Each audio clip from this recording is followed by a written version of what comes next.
உலக மக்கள் எல்லோருக்கும் வணக்கம். சிவம் ஜோதிடம் மூலியமாக நான் உங்கள் ஜி கோபால் பேசுகிறேன். இன்னைக்கு பேசக்கூடிய தலைப்பு என்னவென்றால், இன்னைக்கு பேசக்கூடிய பலன் என்ன அப்படின்னா, சனி பகவானின் வக்ரம். இந்த சனி பகவானின் வக்ரமாகப்பட்டது ஜூலை 13ஆம் தேதி ஸ்டார்ட் ஆகுது. நவம்பர் 28ஆம் தேதி முடியுது. கிட்டத்தட்ட 130 நாட்கள் கணக்கு வச்சுக்கோங்க. அப்ப இந்த சனி பகவானுடைய வக்ரம் சிம்ம ராசிக்காரங்களுக்கு எந்த விதமான பலனை செய்யவிருக்கிறது, இதை பத்தி தான் சிம்ம ராசிக்கு பலன் சொல்றதுக்கு தான் நான் காத்துட்டு இருந்தேன். இப்ப சிம்ம ராசிக்கு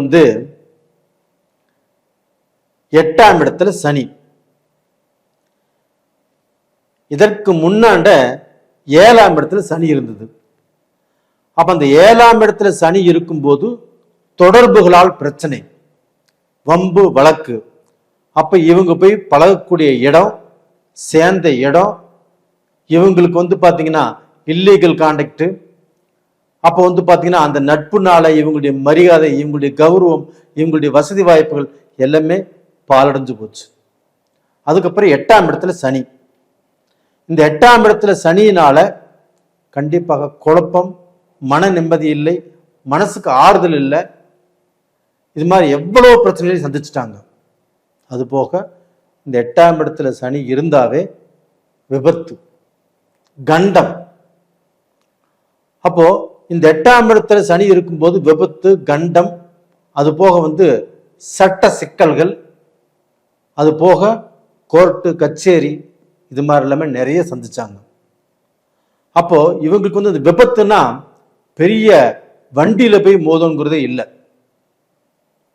ஒரு படிக்கட்டில் தவறி விழுந்தாலும் சரி, ஒரு பாத்ரூம்ல வலிக்கி விட்டாலும் சரி, நம்ம வீட்டில் நிலவு தடுக்கி விட்டாலும் சரி, இது மாதிரி எந்த ரூபத்திலையும் சின்ன தடகோட அவங்களுக்கு பெருசா பாதிக்கலாம். இது மாதிரிலாம் இருந்தது. அது மட்டும் இல்லைங்க, இவங்களுக்கு இந்த செவ்வாய் பகவான் லக்னத்துக்கு 12ஆம் இடத்தில் இருந்து, ராசிக்கு 12ஆம் இடத்தில் நேச்ச கதியில் இருந்து, சனி நீ மட்டும்தான் செய்வியா, நீ மட்டும்தான் உங்களுக்கு கெடுதல் கொடுப்பியா, நானும் கெடுதல் கொடுப்பேன், நானும் குத்துவேன் அப்படின்ட்டு அந்த செவ்வாய் பகவானும் அவரால் முடிந்த வரைக்கும் சிம்ம ராசிக்காரங்களுக்கு கெடுதலை கொடுத்தாரு, நஷ்டத்தை கொடுத்தாரு, மன முறிவை குடித்தாரு. ஒரு மனசு இலக்கமே இல்லாமல் அவங்களுக்கு பிரச்சனை மேல் பிரச்சனையை கொடுத்தார். இவ்வளவையும் சந்திச்சு வந்த இவங்களுக்கு இப்போ சனி பகவான் வக்ரம். சனி பகவான் ஒரு கெட்ட இடத்துல இருக்கிறார். அப்ப அந்த சனி பகவான் பாத்தீங்கன்னா இப்ப சிம்ம ராசி, சூரியன் அதிபதி. அப்ப அந்த சூரியனுக்கும் அந்த சனிக்கும் ஜென்ம பகை. அப்ப அந்த ஜென்ம பகை ஒரு பக்கம், அந்த பகையில சனி பகவான் கெட்டு, அதாவது வக்ரம்னா கெட்ட இடத்துல கெட்டு போய் இருக்கிறதுனால, கெட்டவன் கெட்டிடில் கிட்டிடும் ராஜயோகம் அப்படிங்கிறது இப்பொழுது சிம்ம ராசிக்காரங்களுக்கு. அப்ப அந்த சிம்ம ராசிக்காரங்கள் எங்கெங்க வலிக்கு விழுந்தார்களோ, எங்கெங்க ரிஜெக்ட் பண்ணினாங்களோ, எங்கெங்க இவங்களை உள்ள வரக்கூடாதுன்னு சொன்னாங்களோ, அங்கே எல்லாமே இவங்களுக்கு அந்த வாசல் கதவு திறந்திருக்கும். அப்ப ரிஜெக்ட் பண்ணது இந்த பீரியட்ல நல்லபடியா ஒர்க் அவுட் ஆகும். எங்க உள்ள வர வேண்டாம்னு சொன்னாங்களோ அவங்களே வான்னு கூப்பிட்டுக்குவாங்க. அந்த மாதிரியான பீரியடு இப்போ உங்களுக்கு ஸ்டார்ட் ஆயிருச்சு. அப்போ உங்களுடைய கஷ்டங்கள் குறையக்கூடிய டைம் வந்தாச்சு. அப்போ சிம்ம ராசி, சிம்மம் சிங்கிளா வருவண்டா, ஒரு படத்துல சொன்ன மாதிரி நான் சிங்கிளா வருவண்டா, நான் சாதிப்பண்டா, நான் யாருன்னு காட்டுவேண்டா அப்படிங்கிற அளவுக்கு உங்களுக்கு நல்ல நேரம் வந்தாச்சு. அது மட்டும் இல்லைங்க, இப்போ அந்த செவ்வாய் பகவான் ஆகப்பட்டது சிம்மத்துக்கு இப்போ 2ஆம் இடத்துல இருக்கிறாங்க. எப்போ? நவம்பர் 13 செப்டம்பர் 13ஆம் தேதி வரைக்கும். அப்போ அந்த செப்டம்பர் 13ஆம் தேதி வரைக்கும் அவங்களுக்கு 2ஆம் இடத்துல செவ்வாய் இருக்கிறாங்க அப்படின்னா, அப்ப அந்த செவ்வாய் அப்படிங்கிறது வீடு, மண்ணுமனை, சொத்து, பூமி, இதற்கெல்லாம் காரகன். அப்ப இது நாள் வரையிலும் நீச்சத்துல இருந்து அந்த செவ்வாய் பகவான் ஆப்பட்டது வெளியில வந்ததே சிம்ம ராசிக்காரங்களுக்கு யோகம்.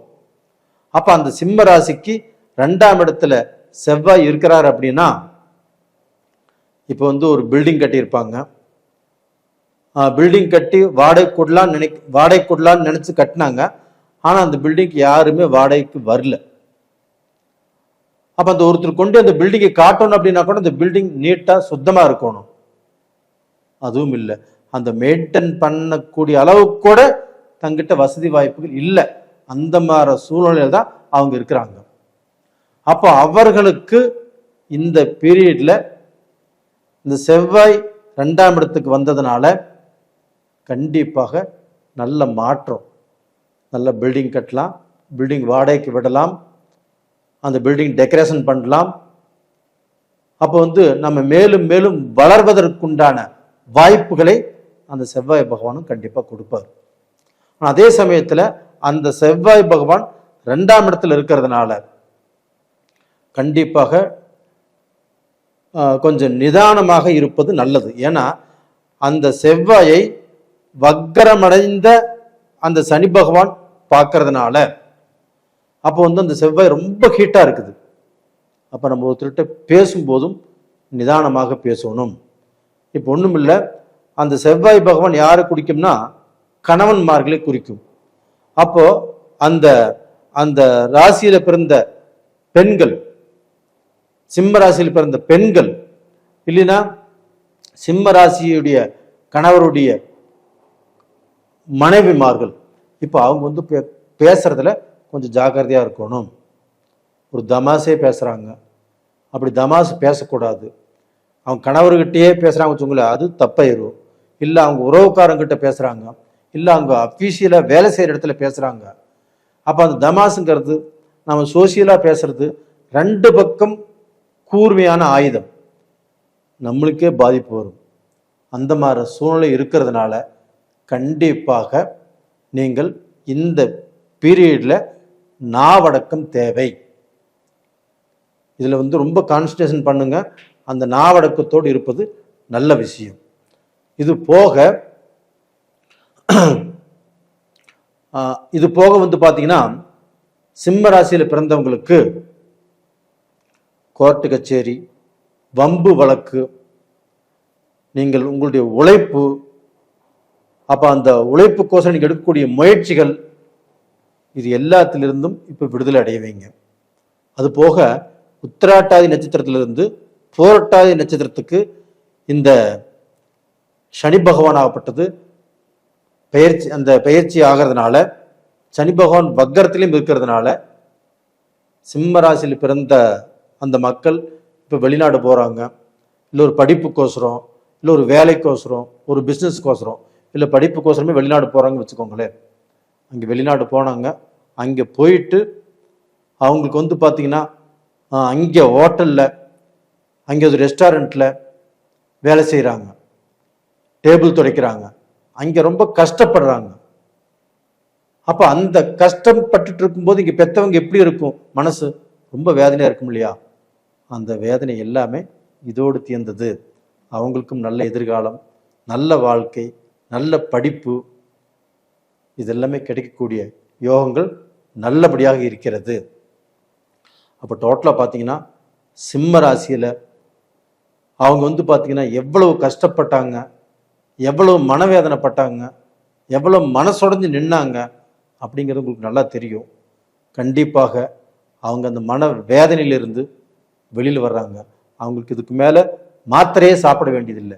டென்ஷனுக்கு மாத்திரை சாப்பிட்ருப்பாங்க, அந்த மாத்திரையே சாப்பிட வேண்டியதில்லை. அந்த அளவுக்கு இந்த பீரியடு ரொம்ப நல்லா இருக்கும், ரொம்ப திருப்தியாக இருக்கும். எதை பற்றியும் கவலைப்பட வேண்டிய அவசியமே இல்லை. இந்த பீரியடில் அவங்க வணங்க வேண்டிய தெய்வம் அப்படின்னா காலபைரவர். வளர்பிறை அஷ்டமியிலும் சரி, தேய்பிறை அஷ்டமியிலும் சரி, அந்த காலபைரவரை வணங்கி வருவது உங்களுக்கு ரொம்ப ரொம்ப நல்லது. சிவன் கோயிலுக்கு போங்க, அந்த சிவன் கோயிலில் கண்டிப்பாக காலபைரவர் இருப்பார். அந்த சிவனையும் வணங்கிட்டு அந்த காலபைரவரையும் வணங்கிட்டு வாங்க. கண்டிப்பாக உங்களுடைய கஷ்டத்துக்கு பரிகாரம் கிடைக்கும். இது உண்மையாக நடக்கும். இந்த பீரியடில் நீங்கள் கும்பிட்டு வாங்க, 100க்கு 100% நல்லா இருப்பீங்க. நேயர்களே, இந்த பதிவு பிடிச்சிருக்குன்னு நினைக்கிறேன். பிடிச்சிருந்தா லைக் பண்ணுங்க, சப்ஸ்கிரைப் பண்ணுங்க, உங்கள் நண்பர்களுக்கும் உங்களுடைய சொந்த பந்தத்துக்கும் ஷேர் பண்ணுங்க. நிறைய பேர் இந்த வீடியோ பார்க்குறீங்க, சப்ஸ்கிரைப் பண்ணுறீங்க. உங்களுடைய ஆதரவுக்கு என்னுடைய மனமார்ந்த நன்றிகளும் கூட. நிறைய பேர் ஜாதகத்தை அனுப்பிச்சி வைக்கிறீங்க, பார்த்து சொல்கிறோம். உங்களிடமிருந்து விடைபெறுவது உங்களின் ஜி கோபால். நன்றி, வணக்கம்.